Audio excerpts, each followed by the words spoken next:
ئایا فتقی ناوک بەچی چارەسەر بێت؟ ئایا چارەسەرەکەی بەس نەشتەرگەریە و یان چارەسەری تری هەیە؟ ئێمە زۆر جاران پرسیارەمان لێ دەکرێت کە ئایا بەهۆی عیلاج یا بەهۆی بەکارهێنانی حەبوو داودەرمانەوە چارەسەری فتقی ناوک دەکرێت؟ لە ڕاستیدا فتقی ناوک هەڵدڕینێکە یا کونێکە یا کرانەوەیەکە لە دیواری وەرگا تەنها و تەنها چارەسەرەکەی بە نەشتەرگەری دەبێت.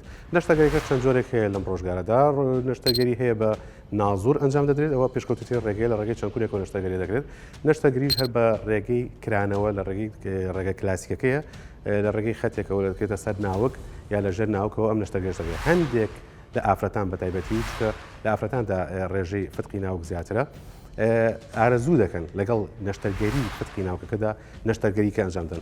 بۆ نمونە یەکێک لەوانە کە هەندێکیان شۆڕبوونەوەی پێست و چەوری زیان هەیە حەز دەکەن نەشتەرگەری جوانکاری لەگەڵ فتقی ناوکەکەدا بکەن و یان هەندێکیان هەست دەکەن چەوری ڕاکێشان بکەن لەگەڵ نەشتەرگەری چەوری ڕاکێشان و جوانکاری وەرگو فتقی ناوکەش هەستێکیان بێکەوە.